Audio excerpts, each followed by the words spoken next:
আসসালামু আলাইকুম সবাইকে। আমার বাগানের অপরাজিতা গাছটির খুব খারাপ অবস্থা হয়েছে, কারণ এই মাটিগুলো অনেক শক্ত, একদম পাথরের মতো শক্ত হয়ে থাকে। ওই যে দেখছেন নিচে লাল মাটি, ওইখান থেকে নিয়ে আসছিলাম। গাজীপুরের এই দিকের মাটি কেমন যেন লাল আর প্রচুর শক্ত মাটি, গাছ ভালো হতে চায় না, কারণ এই মাটি শক্ত হওয়ার কারণে গাছের শেকড় মাটির নিচে ভালোভাবে ছড়াতে পারে না, তাই গাছও ভালো হয় না। আজকে ঠিক করলাম ভালো দোআঁশ মাটি আর কিছু সার দিয়ে গাছটা লাগাই। আমি আমার গাছগুলোতে কোনো রকমের রাসায়নিক সার ব্যবহার করি না, সাধারণত রান্নাঘরের সবজির খোসা, কাঁচা ডিমের খোসা, কলার খোসা, চা পাতা আর সরিষার খোল পচানো পানি এগুলোই ব্যবহার করে থাকি।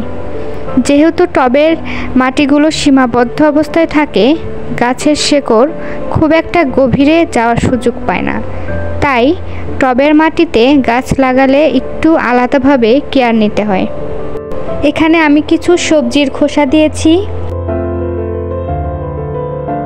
আর এগুলো হচ্ছে কলার খোসা।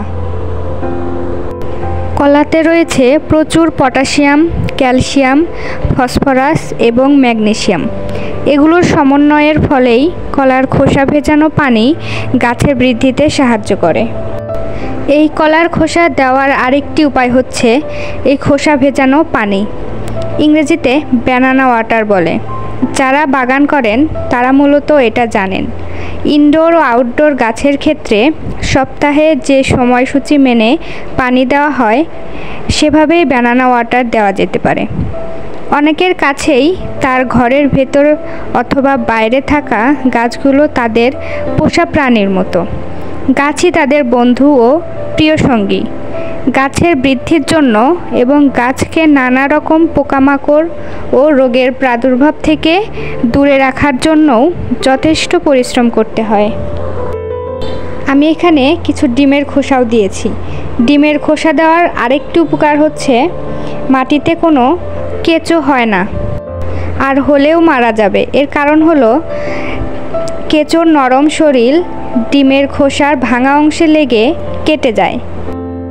আমি এখন অপরাজিতার ছোট গাছটি উঠিয়ে 2 লিটারের ওই বোতলে লাগিয়ে দেব। দেখুন এই গাছটি অনেক সুন্দর হয়েছে।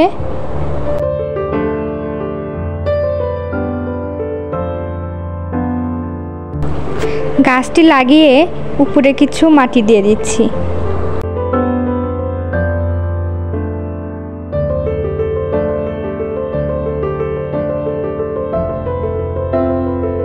এই তো আমার গাছটি লাগানো শেষ। এবার বোতলটি ভরে পানি দিয়ে দেব এবং একদিন পরে আবার পানি দেব। আশা করছি এই ছোট্ট টবের ভেতরেই গাছটি ভালোভাবে বেড়ে উঠবে। আমার এই ছোট্ট বারান্দা বাগানের ভিডিও আমি মূলত শখের বশেই করে থাকি।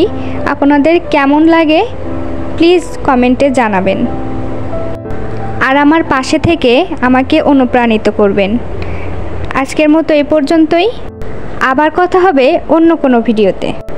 আজকের মতো এখানেই বিদায় নিচ্ছি। সবাই ভালো থাকবেন, সুস্থ থাকবেন। আল্লাহ হাফেজ।